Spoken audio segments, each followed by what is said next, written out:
باللہ من الشیطان الرجیم یا ایہا الذین آمنوا کتب علیکم الصیام کما کتب علی الذین من قبلکم لعلکم تتقون۔ معزز سامعین گرامی قدر، خواتین و حضرات اور ناظرین کرام،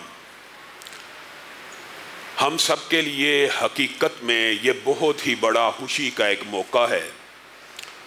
اور اگر یوں کہا جائے یہ ہم سب کے لیے بہت ہی بڑی خوش نصیبی کی بات ہے کہ ہم صحت، عافیت، ایمان کے ساتھ اس عظیم الشان مہینے میں داخل ہو رہے ہیں کہ جس مہینے کے بارے میں نبی کریم صلی اللہ علیہ وسلم نے ارشاد فرمایا کہ اس مہینے کے اندر ایک ندا دینے والا ندا دیتا ہے، اے شر کے متلاشی، اے شر کے پیچھے بھاگنے والے رک جا، اے نیکیوں کے متلاشی آگے بڑھ۔ مراد یہ ہے آگے بڑھ، تیرا رب تیرا انتظار کر رہا ہے۔ یہ وہ مہینہ آ چکا ہے کہ جس میں سرکش جنات اور شیاطین کو قید کر دیا جاتا ہے۔ کس کے لیے؟ آپ کی آسانی کے لیے، تاکہ آپ کے لیے نیکیاں کرنی آسان ہو جائیں اور آپ اپنے آپ کو جہنم سے آزاد کروا کے جنت میں داخلے کی تگ و دو اور سعی کے اندر مبتلا ہو جائیں۔ فسبح بحمد ربک وکن من الساجدین واعبد ربک حتی یأتیک الیقین۔ یہ جو ایک مہینہ ٹریننگ کا اور تربیت کا آیا ہے، یہ آپ کو اور مجھے پکار پکار کے کہہ رہا ہے کہ رب تعالیٰ نے بھی اس مہینے کے استقبال کے لیے جنت کے سارے دروازوں کو کھول دیا ہے اور جہنم کے سارے دروازوں کو بند کر دیا ہے۔ اس مہینے کے اندر عبادات کے بہت سے اعمال و افعال کو اللہ رب العزت نے بندہ مومن کے اوپر لازم کیا۔ ان میں سے ایک جو آیت مبارکہ آپ کے سامنے تلاوت کی ہے کہ تمہارے اوپر روزوں کو فرض کر دیا گیا، اور پریشان نہیں ہونا، یہ روزے تمہارے سے پہلی امتوں پہ بھی فرض کیے گئے، لیکن فرض کیے کیوں گئے؟ لعلکم تتقون، تاکہ تم متقی بن جاؤ، تاکہ تم اللہ سے ڈر جاؤ۔ روزوں کی فرضیت کا مقصد بھوک اور پیاس کو کاٹنا نہیں ہے۔ روزوں کی فرضیت کا مقصد یہ ہے اپنی اصلاح کر لو، اپنا تزکیہ کر لو، سوچو، غور و فکر کرو، ایک اللہ کے لیے، ایک اللہ کے لیے۔ اللہ نے ہی کہا ہے نا، کسی اور کا حکم تو نہیں ہے نا کہ سحری کے بعد کھانا نہیں کھانا، حلال دودھ نہیں پینا، حلال بیوی کے پاس نہیں جانا، حلال مشروبات نہیں پینے، حلال۔ اللہ کے لیے حلال چھوڑ رہے ہو تو تمہاری عقل اور منطق کی بات ہے۔ اگر اللہ کے لیے حلال چھوڑ سکتے ہو تو ٹریننگ کرو، اللہ کے لیے حرام کیوں نہیں چھوڑ سکتے؟ اللہ کے لیے دودھ چھوڑ دیا، سود نہیں چھوڑنا۔ اللہ کے لیے شراب چھوڑ دی ہے، رشوت نہیں چھوڑنی۔ اللہ کے لیے حلال پکیزہ بیوی طاہرہ مطہرہ اللہ کے کلمات کے ذریعے سے بندہ مومن کے اوپر اور مومنہ کے اوپر یہ مرد اور عورت حلال کیے گئے ہیں، ان کو تو چھوڑ دیا۔ رمضان آ گیا ہے، روزہ آ گیا ہے، ان کے قریب نہیں جانا، تو غیر محرم عورت اور مرد کو کیوں دیکھنا ہے؟ اگر اللہ کے لیے حلال چھوڑ سکتے ہو تو اللہ کے لیے حرام کیوں نہیں چھوڑتے؟ وعدہ کریں اللہ سے۔ اللہ روزے کی گرد و غایت لعلکم تتقون ہے عقیدہ ہے، ایمان ہے، تو پھر اللہ تجھے اس طرح متقی بن کے دکھائیں گے۔ آج ہی وہ دن ہے، آج وہ عظیم الشان مہینے کا پہلا دن ہے۔ آج ہی ایمان کی کیفیت بھی کچھ بندے کی بڑی ہوتی ہے۔ یہ اللہ کا فضل و کرم ہے کہ رمضان آتا ہے، مسجدیں بھر جاتی ہیں، ہم رمضانی مسلمان بن گئے ہیں، ہم رمضانی مسلمان ہیں۔ رمضان کو مسجدیں، بتائیے آج آپ جس مرضی مسجد میں، لاہور کی کیا پورے پاکستان کی چلی جائیں، اللہ کے فضل و کرم سے مسجد تنگی دامہ کا شکار ہوں گی۔ پورا سال یہ نمازی کہاں گئے؟ جمعوں میں مسجدیں بھری ہوتی ہے، وہ جمعے کے نمازی باقی نمازوں میں کہاں جاتے ہیں؟ لعلکم تتقون کا مطلب یہ ہے کہ آج ارادہ کیجئے، عہد کیجئے، اللہ اگر روزہ تو نے فرض کیا تیرے حبیب کی سنت ہے، اس کے فضائل ہیں، اجر و ثواب ہے، تو انشاءاللہ اپنی اصلاح کرتے ہوئے تقوی کو بھی ہمیشہ کے لیے اپنی زندگی میں داخل کر لیں گے۔ من لم یدع قول الزور والعمل به فلیس للہ حاجۃ ان یدع طعامہ وشرابہ۔ جس بندے نے، یہ نبی کریم صلی اللہ علیہ وسلم کا فرمان ہے، کسی مولوی، مفتی، علامہ، فقیہ، امام کا قول نہیں ہے، من لم یدع قول الزور والعمل به، جس بندے نے بری بات نہیں چھوڑی، روزہ رکھ لیا جھوٹ بول رہا ہے، روزہ رکھ لیا گالیاں نکال رہا ہے، روزہ رکھ لیا غیبت کر رہا ہے، روزہ رکھ لیا چغل خوری کر رہا ہے، مائیں بہنیں بیٹیاں بھی غور کریں، روزہ رکھ لیا خاوند کی ناشکری ہو رہی ہے، لان تان ہو رہی ہے، روزہ تو رکھ لیا اور بری بات نہیں چھوڑی، والعمل به، روزہ رکھ لیا، بیوی کے پاس نہیں جانا لیکن فلم دیکھ رہا ہے، بیوی کو چھونا نہیں ہے لیکن غیر محرموں کے پروگرام دیکھ رہا ہے۔ من لم یدع قول الزور والعمل به، جس نے نہ بری بات چھوڑی، چاہے کلام کے لیے ہو چاہے عمل والی ہو، اللہ کو کوئی ضرورت نہیں کہ میرا بندہ کھانا اور پینا چھوڑ دے، اللہ کو کوئی ضرورت نہیں ہے۔ یہ کوئی مولوی نہیں کہہ رہا، یہ نبی محترم کہہ رہے ہیں کہ اللہ کو کوئی ضرورت نہیں کسی بندے سے۔ کیا اللہ چاہتا ہے آپ بھوکے رہیں؟ لعلکم تتقون، اللہ چاہتا ہے آپ اس ٹریننگ کو سمجھیں، یہ اللہ آپ کی کیا تربیت کرنا چاہتے ہیں، آپ اس ٹریننگ کے اندر شامل ہو جائیں۔ اللہ نے جو پروگرام ٹریننگ کا دیا ہے اس کو بھی سمجھے تو صحیح۔ اس کو سمجھنا یہ ہے کہ اگر اللہ کے لیے حلال کردہ چیزیں چھوڑ دی ہیں، اللہ ایک ماں کے لیے انشاءاللہ، باقی 11 مہینے ہی ہیں، زندگی اتنی مختصر ہے، آپ کے سامنے جمعے میں رکھا تھا، 15 برس بچپن میں گزر گئے، 15 برس نیند میں گزر گئے، 60 سال کی عمر میں 15 برس بچپن میں گزر جاتے ہیں اور 15 برس سو کے بندہ گزار دیتا ہے۔ آپ بتائیے، اور بلکہ جن کی نیند کچھ زیادہ وہ اس سے بھی زیادہ سو جاتے ہیں، 30 برس کی زندگی ہے، اس کے اندر اللہ موقع دے رہا ہے ایک ماہ ٹریننگ تربیت کا۔ جو مسلمان ہے وہ روزہ رکھتا ہے، اگر ایک ماہ یہ رکھ سکتے ہو تو 11 ماہ کے اندر اللہ کی حرام کردہ چیزیں، اللہ کی حرام کردہ اشیاء، اللہ کی حرام کردہ باتوں کو چھوڑنے میں کیا پرابلم ہے؟ اللہ کی قسم، زندگی کے مقصد کو ہم فراموش کر چکے ہیں۔ چونکہ رمضان ہی کے حوالے سے گفتگو ہو رہی ہے، اس لیے چند باتیں اسی حوالے سے آپ کے سامنے رکھوں گا۔ میرے بھائیو، یہ جو مہینہ آیا ہے، اس مہینے کی جو پہلی عبادت روزہ ہے، صیام، اور صائم روزہ رکھنے والے کو کہتے ہیں، اس کا جو ٹرانسلیشن ہے اور اس کا جو ترجمہ ہے وہ کیا ہے؟ کیا ترجمہ ہوتا ہے؟ صائم، صائم کا مطلب ہوتا ہے رک جانا۔ صیام بھی رک جانے سے ہے، صائم بھی رکا ہوا، کسی چیز کے رک جانے کو مراد یہ ہے کہ اپنے آپ کو روک لیا کھانے اور پینے سے، اور حقیقی صائم وہی ہے جو اپنے آپ کو روک لے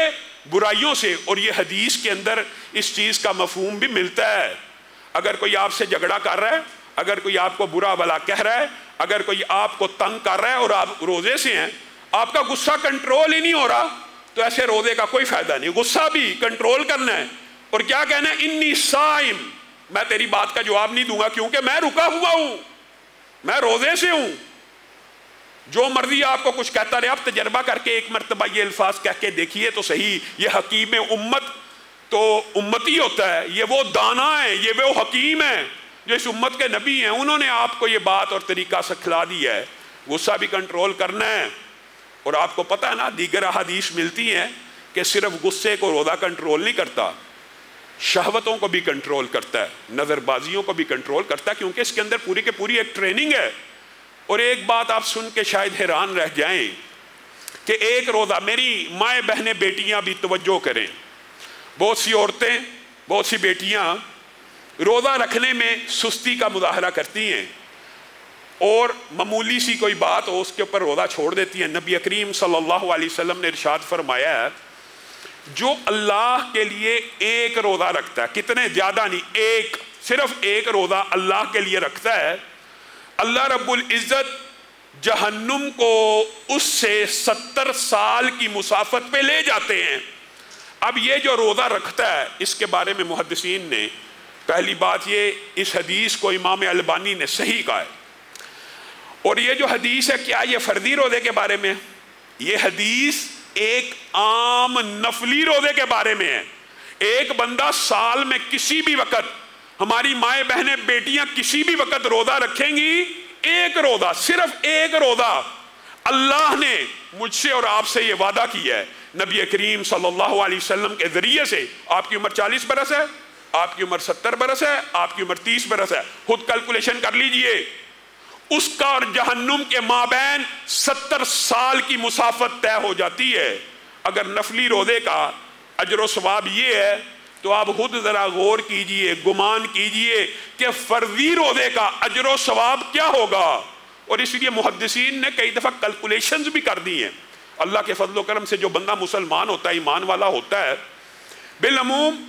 بالعموم کی بات ہو رہی ہے، زندگی موت تو اللہ کے ہاتھ میں، اس کو زندگی میں 25-30 برس روزے رکھنے کا موقع ملتا ہے، اور ایک نفلی روزہ اگر 70 برس کی مسافت طے کروا دیتا ہے جہنم سے، تو ایک ماہ کے روزے 2100 برس، 10 سال کے روزے 21,000 سال، 20 سال کے 42,000۔ آپ ذرا کیلکولیشن کریں، اللہ کے فضل و کرم سے ہر مسلمان اپنی زندگی میں تقریباً 25-30 سال کے روزے رکھ لیتا ہے، گویا وہ 50,000 سال کی مسافت کا جو دن ہے، اللہ رب العزت اس کو محفوظ کر کے جنت میں داخل کر دے گا۔ اور میں آپ کو ایک اور بات بتلاؤں، اور یہ آپ کے سامنے سکہ اور راجع موقف رکھ رہا ہوں، اگرچہ ان میں ابحاث طویل ہوتی ہیں، حیران رہ جائیں گے۔ آپ نے یہ حدیث سنی ہوگی نا کہ کل قیامت کے دن مفلس وہ ہے جو آتا ہے بڑی نیکیوں کے ساتھ بانٹی جاتی ہے، آپ نے یہ حدیث سنی ہے، اس کی نیکیاں بانٹ دی جاتی ہے، کن کے اوپر؟ جن کے اوپر اس نے ظلم کیا، کسی کو گالی دی، تھپڑ مارا، بانٹی جا رہی۔ ایک وقت ایسا بھی آتا ہے اس کی ساری نیکیاں ختم ہو جاتی ہیں، اس کے اوپر گناہ ڈلنا شروع ہوتے ہیں۔ آپ سب نے یہ حدیث سنی ہے، لیکن اس کی بعض طرق اور بعض تشریحات شاید آپ نے نہ پڑھی ہوں۔ بعض طرق اور تشریحات میں یہ بھی آتا ہے جب اس کی ساری نیکیاں تقسیم ہو چکی ہوتی ہیں اور اس کے اوپر برائیاں ڈال رہی ہوتی ہیں، اور ابھی نیکیاں لینے والے اور تقاضا کرنے والے زیادہ ہوتے ہیں، اللہ کو کہتے ہیں، اللہ تو نے اس کی ساری نیکیاں تقسیم تو کر دی، برائیاں بھی اس کے اوپر ڈالتا چلا جا رہا ہے، بالآخر اس کا ٹھکانہ جہنم نظر آ رہا ہے، لیکن ہمیں ایک چمکدار نیکی ایسی ہے جو اس کے نامہ اعمال میں نظر آ رہی ہے، آپ اسے تقسیم نہیں کر رہے، کیا بات ہے؟ محدثین نے اس حدیث کو بیان کرتے کرتے جو مشہور حدیث آپ سب نے سنی ہوئی ہے، ایک تشریح میں یہ بھی لے کے آئے ہیں کہ اللہ رب العزت اس تقسیم کرنے کے بعد اس بندے کے سوال کے اوپر کہ وہ چمکدار نیکی تقسیم کیوں نہیں کرتا، تو اللہ تعالیٰ کہیں گے الصوم لی وَأَنَا عَجْزِي بِهِ، دنیا کی ہر نیکی رب تعالیٰ تقسیم کر دے گا، لیکن روزہ ایک ایسی نیکی ہے کہ بندہ تنہا تھا، میرا بندہ تنہا تھا، میرا بندہ اکیلا تھا، پانی پی سکتا تھا، لیکن اس وقت اس کی ایمان کی کیفیت یہ ہے تھی، بڑا بے ایمان تھا، بڑا نفاق سے بھرا ہوا تھا، لیکن اس لمحے میں اس کی کیفیت یہ تھی، میں پانی نہیں پیوں گا کیونکہ میرا رب مجھے دیکھ رہا ہے، میں کھانا نہیں کھاؤں گا کیونکہ میرا رب مجھے دیکھ رہا ہے، میں اپنی بیوی کے پاس نہیں جاؤں گا، میرا رب مجھے دیکھ رہا ہے۔ الصوم لی، دنیا کی ہر نیکی کو تقسیم کیا جائے گا، لیکن جو رب تعالیٰ ہے وہ الصوم لی، یہ روزہ میرے لیے ہے، میں اس نیکی کو تقسیم نہیں کروں گا۔ اور اس کی ابتدا کہاں سے ہوتی ہے؟ محدثین نے اس کی ابتدا کتنی خوبصورت انداز میں کی ہے، اور وہ یہ ہے کہ جب روزہ دار پورے کا پورا روزہ رکھ لیتا ہے، پورے کا پورا دن اللہ کے لیے بھوک پیاس برداشت کرتا ہے، اور جس وقت افطاری کا وقت آتا ہے وہ چند لقمے کھاتا ہے، فرشتے دوڑتے ہیں اس کے اجر و ثواب کو لکھنے کے لیے، اللہ کی بارگاہ میں پیش ہو کے کہتے ہیں تیرے بندے نے تیری خاطر بھوک کاٹی، پیاس کاٹی، ایمان کے رستے پہ چلا، افطاری کا وقت رب تعالیٰ آ گیا ہے، کتنا اجر لکھنا ہے؟ باقی نیکیوں کی تو ڈویژن اور حساب کتاب فرشتوں کو بتلا دیا گیا، فلاں نے اللہ اکبر کا لکھ لو، فلاں نے نماز میں یہ کہا لکھ لو، کفیات کا پتہ اللہ ہی کو ہوتا ہے۔ انہی نیکیوں میں سے ایک نیکی یہ ہے، فرشتے رب کو کہہ رہے ہیں اللہ کیا لکھیں؟ اللہ کہتے ہیں الصوم لی، تم صرف ایک روزہ لکھ دو، وَأَنَا أَجْزِي بِهِ، اس کا اجر و ثواب میں تمہارے سے بھی پوشیدہ رکھنا چاہتا ہوں، کل قیامت کے دن یہ میرا اور میرے بندے کا معاملہ ہوگا، جتنا چاہوں گا عطا کر دوں گا، جتنا چاہوں گا عطا کر دوں گا۔ حتیٰ کہ روزے دار جب جنت کے دروازوں پہ پہنچیں گے ان کے لیے ویلکم کے لیے الگ دروازہ ہے، صدقے کا دروازہ بھی ہے، جہاد کا بھی ہے، باپ بھی ایک اس درجے کا جنت کا دروازہ ہے، لیکن روزے داروں کے لیے باب الریان۔ اور کیوں کہا باب الریان؟ اس لیے کہا کہ روزے دار سارا دن جب بھوک کاٹتا ہے تو افطاری کے وقت کے قریب جب پہنچتا ہے تو اس کے منہ سے ایک باس، ایک بدبو آتی ہے، اور نبی محترم کی کوئی بات جھوٹی نہیں ہو سکتی۔ نبی محترم فرماتے ہیں تمہارے رب کو وہ بدبو جس کو تم بدبو سمجھتے ہو وہ مشک کافور سے، دنیا کی سب سے اچھی خوشبو سے بھی زیادہ پسند ہے، اور اسی لیے اس کو کہا جائے گا آؤ یہ خاص دروازہ خوشبوؤں سے بھرا ہوا صرف تمہارے لیے ہے۔ میرے بھائیو، اتنی عظیم عبادت کا مہینہ، اتنی عظیم عبادت، ہر بندے کو ویسے تو مریض کو اپنی کیفیت کا پتہ ہوتا ہے، کئی بندوں کو واقعی نزلہ زکام اتنا شدید ہوتا ہے وہ نہیں رکھ سکتے روزہ، لیکن کیا اتنی عظیم عبادت، کمر میں درد ہو رہی ہے نہیں رکھنا، نزلہ ہو رہا ہے نہیں رکھنا، چھوٹی چھوٹی بیماریاں نہیں رکھنا، بلڈ پریشر ہے نہیں رکھنا، شوگر ہے نہیں رکھنا، اور یہ بیماریوں کے اندر یہ چیزیں فائدہ مند ہیں۔ آپ صرف ایک حدیث کے اوپر غور کریں، اس کے بعد میں اپنی بات کو ختم کروں گا۔ بہت سے ساتھیوں نے دعا کے لیے کہا ہے، انشاءاللہ دعا بھی کروائیں گے مختصر سے وقت میں۔ ان اللہ وملائکتہ یصلون علی المتسحرین، آپ صرف اس ایک حدیث کے اوپر صحیح معنوں میں غور کر لیں تو آپ کو روزے کا فلسفہ بھی، روزے کا اجر و ثواب بھی سمجھ آ جائے گی۔ اللہ اور اس کے فرشتے سحری کھانے والوں کے اوپر درود بھیجتے ہیں، سحری کرنے والوں کے اوپر درود بھیجتے ہیں۔ آپ نے شاید یہ سنی، آپ کو بات سمجھ نہیں آئی، اور کئیوں کو اللہ تعالیٰ نے عقل سلیم دی ہوتی ہے، سمجھ آ جاتی ہے۔ اب آپ نے غور کرنا ہے، اللہ اور اس کے فرشتے سحری کرنے والوں کے اوپر درود بھیجتے ہیں۔ یہ بندہ کھانا کھا رہا ہے کہ چھوڑ رہا ہے؟ اگر کھانا کھانے کا اجر اتنا ہے تو کھانا چھوڑنے کا اجر کتنا ہوگا؟ کھانا کھانے والوں کے اوپر اللہ تعالیٰ درود بھیج رہے ہیں تو اللہ کے لیے کھانا چھوڑ دینے والوں کا اجر کتنا ہوگا؟ میرے بھائیوں، اللہ کے لیے اس مہینے کے اندر اپنی اصلاح کریں، ہمیشہ کے پلان بنائیں، ہمیشہ کے منصوبے بنائیں، دائمی پروگرام بنائیں۔ جتنا مرضی گناہ گار بندہ ہے آ جائے، اللہ تعالیٰ بھی منتظر ہے۔ اللہ تعالیٰ کوئی بندے کے اوپر ظلم نہیں کرنا چاہتا۔ جنت کے اندر بھیجا تھا آدم کو پیدا کیا، آدم نے کیا نیکی کی؟ کوئی نیکی نہیں کی۔ ہمارے والد ہیں، نبی ہیں، سردار ہیں، لیکن بغیر نیکی کے کہاں بھیجا تھا؟ جنت میں۔ گویا جنت مسکن انسان ہے، اصل ٹھکانہ ہے۔ آدم کو بھی بغیر نیکی کے جنت میں داخل کیا، اور اللہ تعالیٰ نے قیامت کا حساب بھی عجیب رکھا ہوا ہے۔ سبحان اللہ پاک۔ اللہ تعالیٰ نے 50% زندگی گناہوں میں گزار دو، صرف 50% نیکیوں میں گزار دو، رزلٹ کیا؟ پاس، کامیاب، جنت میں داخل ہو جاؤ۔ اللہ چاہتا ہے میرا بندہ میری طرف آئے، چل کے آئے، میں دوڑ کے آتا ہوں، ایک ہاتھ آئے میں گز بھر آتا ہوں۔ آئیے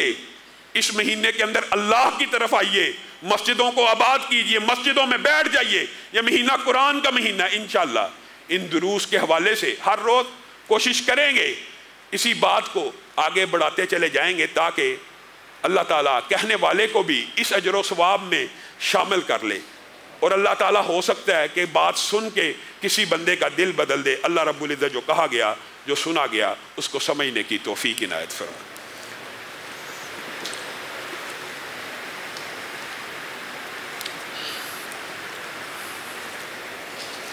الحمدللہ رب العالمین الرحمن الرحیم مالک یوم الدین ایاک نعبد و ایاک نستعین اہدنا الصراط المستقیم صراط الذین انعمت علیہم غیر المغضوب علیہم ولا الضالین۔ اللہم صلی علی محمد وعلی آل محمد کما صلیت علی ابراہیم وعلی آل ابراہیم انک حمید مجید۔ اللہم بارک علی محمد وعلی آل محمد کما بارکت علی ابراہیم وعلی آل ابراہیم انک حمید مجید۔ اے اللہ ہم سب کے گناہوں کو معاف فرما، اے اللہ ہم سب کے گناہوں کو معاف فرما، اے اللہ صبح کے گناہوں کو معاف فرما، اے اللہ شام کے گناہوں کو معاف فرما، اے اللہ دن رات کے گناہوں کو معاف فرما، اے اللہ خلوت جلوت کے گناہوں کو معاف فرما، اے اللہ آنکھوں کی خیانتوں کو معاف فرما، اے اللہ زبان کی لرزشوں کو معاف فرما، یا اللہ زبان نے بڑی خطائیں کی ہیں، یا اللہ جتنے جھوٹ بولے ہیں معاف فرما، یا اللہ جتنی غیبتیں کی ہیں معاف فرما، یا اللہ جتنی گالیاں دی ہیں معاف فرما، یا اللہ جتنی لعنتیں بھیجی ہیں معاف فرما، یا اللہ جتنی چغل ہو رہی ہے اور نمیمہ کیا یا اللہ معاف فرما، یا اللہ زبان کو پاک اور صاف بنا، یا اللہ یہ زبانیں ذکر اللہ کرنے والی بنا، یا اللہ ان زبانوں سے اپنا ذکر جاری فرما، یا اللہ اس زبان کی خیانتوں سے معاف فرما، یا اللہ آنکھیں خائن ہیں، یا اللہ آنکھوں کی خیانتوں کو معاف فرما، یا اللہ ان آنکھوں کو جو بری عادتیں پڑی ہوئی ہیں یا اللہ غیر محرموں کے چہروں پہ ٹکنے کی، یا اللہ غیر محرموں کے فتنوں کی، یا اللہ ان آنکھوں کی خیانتوں کو پاک فرما، یا اللہ جسم کے ہر عضو کی خیانت کو پاک فرما، یا اللہ تیرا ہم شکریہ ادا کرتے ہیں، تو نے اتنا عظیم مہینہ ہمارے مقدر میں کیا، یا اللہ اس سے مستفید ہونے کی توفیق نصیب فرما، یا اللہ اس سے مستفید ہونے کی توفیق نصیب فرما، یا اللہ رمضان میں ہماری ٹوٹی پوٹی عبادتوں کو قبول فرما، یا اللہ رمضان میں ہماری ٹوٹی پوٹی عبادتوں کو قبول فرما، یا اللہ آپ رب ہیں، یا اللہ آپ خالق ہیں، آپ کی تخلیق ہے ہم سب، یا اللہ معاف فرما، یا اللہ آپ کی عبادت کا حق تو ادا نہیں کر سکتے، یا اللہ ہماری چھوٹی چھوٹی عبادتوں کو بڑا بنا، یا اللہ ہماری چھوٹی چھوٹی نیکیوں کو بڑا بنا، یا اللہ ہم سب کو ریاکاری سے محفوظ فرما، یا اللہ ریا کا فتنہ ختم فرما، یا اللہ دلوں سے نفاق کو باہر نکال، یا اللہ دلوں کو نفاق سے پاک فرما، یا اللہ ہماری تنہائیوں کو پاک فرما، یا اللہ ہماری تنہائیوں کو پاک فرما، یا اللہ ہماری تنہائیوں کو پاک اور صاف فرما، یا اللہ بڑے گناہگار ہیں لیکن تیرے سامنے ہاتھوں کو پھیلا رہے ہیں، یا اللہ آپ ہاتھوں کو پھیلانے کو پسند فرماتے ہیں، یا اللہ ہم سب کو معاف فرما، یا اللہ یہ جہنم سے آزادی کا مہینہ، یا اللہ ہم سب کو جہنم سے آزاد فرما، یا اللہ اگر یوم کتابت تقدیر میں کوئی جہنمی لکھا یہاں پہ بیٹھا ہے کہنے والا یا سننے والوں میں سے، یا اللہ اس کو آزاد فرما، یا اللہ اگر کوئی جہنمی بیٹھا ہے آزاد فرما، یا اللہ جہنم سے آزاد فرما، یا اللہ اب ہر روز رمضان میں جہنمیوں کو آزاد کرتے ہیں، یا اللہ اگر کوئی ایسا بیٹھا ہے آزاد فرما، یا اللہ ہمیں جہنم کی آگ سے آزاد فرما، یا اللہ بن مانگے آپ نے مسلمانوں کے گھر پیدا کیا، یا اللہ آپ کی یہ بھی نعمت ہے، یا اللہ اب تو آپ سے مانگ رہے ہیں، یا اللہ اب تو آپ سے مانگ رہے ہیں، یا اللہ جنت میں داخل فرما، یا اللہ اب تو آپ سے مانگ رہے ہیں، بن مانگے مسلمان بنایا، یا اللہ آپ کا احسان ہے، یا اللہ اب تو آپ سے مانگ رہے ہیں، یا اللہ جنت الفردوس میں جگہ عنایت فرما، یا اللہ جتنے فوت شدگان ہیں ان کے اوپر رحمتوں کا نزول فرما، یا اللہ اس مرکز میں ہمارے کتنے ہی نمازی، یا اللہ امان اللہ بھائی کے اوپر رحمتوں کا نزول فرما، یا اللہ جی صاحب کے اوپر رحمتوں کا نزول فرما، یا اللہ طلعت بھائی کے اوپر رحمتوں کا نزول فرما، یا اللہ بصیر صاحب کے اوپر رحمتوں کا نزول فرما، یا اللہ جتنے ہمارے ساتھی دنیا سے چلے گئے یا اللہ ان کی قبروں کو ٹھنڈا فرما، یا اللہ ہمارے والدین بھی کلمہ پڑھتے تھے، یا اللہ توحید پسند تھے، یا اللہ ہم میں سے جس کے والدین قبروں میں پڑے ہماری دعاؤں کے منتظر ہیں، یا اللہ نبی کریم نے کہا مردہ قبر میں ہر وقت دعا کا منتظر ہوتا ہے، یا اللہ اور اگر اس کی اولاد اس کے لیے دعا کرتی ہے اس کا درجہ بڑھایا جاتا ہے، یا اللہ آج یہ سارے بیٹے بیٹھے ہوئے ہاتھ پھیلائے، یا اللہ یہ ساری بہنیں بیٹیاں اپنے فوت شدہ والدین کے لیے ہاتھ پھیلائے بیٹھی ہیں، یا اللہ ان کا درجہ بڑھا، یا اللہ ان کو یہ اطلاع پہنچا ان کے بچوں نے ان کے لیے دعا کی ہے، یا اللہ ان کے گناہوں کو معاف فرما، یا اللہ ان کے گناہوں کو معاف فرما، یا اللہ ہم سب کو ان کے لیے صدقہ جاریہ بنا، یا اللہ جو والدین زندہ ہیں، یا اللہ جو والدین زندہ ہیں، یا اللہ ان کا سایہ تا دیر ہمارے سروں پہ قائم فرما، یا اللہ ہمیں ان کا خدمت گزار بنا، یا اللہ تابع دار بنا، یا اللہ وہ ہمیں دیکھے تو خوش ہو جائیں، یا اللہ وہ ہمیں دیکھے تو ہم سے راضی ہو جائیں، یا اللہ ان کا سایہ تا دیر ہمارے سروں پہ قائم فرما۔ یا اللہ بہت سے نوجوان روزگار کی وجہ سے پریشان ہیں، بہت سے ساتھی روزگار کے لیے دعاؤں کا کہتے ہیں، یا اللہ ان کو اچھا فراح حلال روزگار عنایت فرما، یا اللہ ہم سب کو رزق حلال فراح نصیب فرما، یا اللہ رزق حلال اتنا فراح نصیب فرما کہ حرام کی طرف دیکھنے کی نوبت ہی نہ آئے، یا اللہ لقمہ حرام سے بچا، یا اللہ حرام کے لقموں سے بچا، یا اللہ حرام کی پائی پائی سے بچا، یا اللہ حرام کے پیسے سے بچا، یا اللہ رشوت سود سے بچا، یا اللہ سود کو چھوڑنے کی توفیق بھی عنایت فرما، یا اللہ حرام کو چھوڑنے کی توفیق بھی عنایت فرما، یا اللہ رمضان کا مہینہ ارادوں کا مہینہ، یا اللہ ارادہ کرتے ہیں نیکیوں کا، یا اللہ مدد فرما، یا اللہ جو مقروض ہیں ان کے قرضے ادا فرما، یا اللہ بے اولاد میرا ایک دوست ہے بارہا کہہ چکا، یا اللہ آپ کی جناب میں آپ کی بارگاہ میں کیا کمی ہے، یا اللہ اس کو اولاد نرینہ نصیب فرما، یا اللہ جو بے اولاد ہیں ان کو اولاد صالحہ نرینہ نصیب فرما، یا اللہ بہت سے ساتھی اپنے بیٹیوں کے بہنوں کے رشتوں کی وجہ سے پریشان ہیں، یا اللہ ان کو اچھے نیک صالح رشتے نصیب فرما، یا اللہ آپ کی جناب میں کیا کمی ہے، اچھے نیک صالح رشتے نصیب فرما، یا اللہ ان بہنوں بیٹیوں کی عزتوں کی حفاظت فرما، یا اللہ وہ اپنی عزتوں کی حفاظت چاہتی ہیں، اچھے رشتے چاہتی ہیں، یا اللہ اپنی جناب میں سے عنایت فرمائیں، یا اللہ ہم سب کا خاتمہ بالخیر فرما، یا اللہ بچا وہ جو آگ سے بچا، یا اللہ قبر بھی آسان فرما، یا اللہ حشر بھی آسان فرما،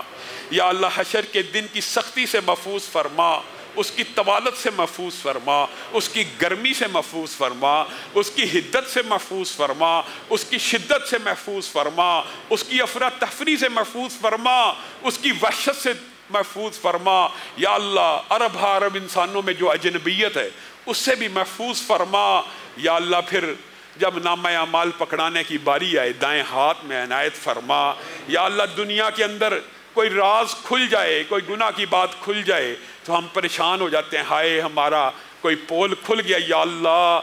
آپ کے سامنے درخواست کریں، یا اللہ اس دن عرب انسانوں کے سامنے عزتوں کی حفاظت فرما، یا اللہ اس دن عرب انسانوں کے سامنے عزتوں کی حفاظت فرما، یا اللہ ذلتوں سے محفوظ فرما، یا اللہ جس نبی کا کلمہ پڑھا یا اللہ ان کے سامنے عزت افزائی فرمانا، یا اللہ جس نبی کا کلمہ پڑھا ان کے سامنے عزت افزائی فرمانا، یا اللہ جس نبی کا کلمہ پڑھا ان کے سامنے ذلتوں سے محفوظ فرمانا، یا اللہ اس مجلس کو جنت الفردوس میں بپا فرمانا، یا اللہ اس مجلس کو جنت میں بپا فرما، یا اللہ ان سب ساتھیوں کو کہنے والے کو اور سب سننے والوں کو ماں بہنوں بیٹیوں کو اللہ تعالیٰ جنت میں اکٹھا فرما، یا اللہ تجھ سے جنت ہی کا سوال کر رہے ہیں اور آپ یہ چاہتے ہیں کہ بندہ جنت کا سوال کرے، یا اللہ ہم سب کو جنت الفردوس میں داخل فرما، یا اللہ ہماری ہر خطا کو معاف فرما، جتنی جائز تمنائیں ہیں ان کو قبول و منظور فرما، یا اللہ یہ چند دعائیں جو زبان پہ آ گئیں اور جو زبان پہ آنے سے قاصر ہیں، آپ تو دلوں کے بھید کو جانتے ہیں، جن ساتھیوں نے جو کہا ہے یا اللہ ان کی جائز دلی تمناؤں کو قبول و منظور فرما، یا اللہ اس مرکز کو قیامت کی دیواروں تک قائم فرما، یا اللہ یہ مرکز میرے ساتھیوں کے لیے صدقہ جاریہ بنا، یا اللہ اس مرکز کو صدقہ جاریہ بنا، یا اللہ رشد و ہدایت کا مرکز بنا۔ سبحان ربک رب العزت عما یصفون وسلام علی المرسلین والحمد للہ رب العالمین۔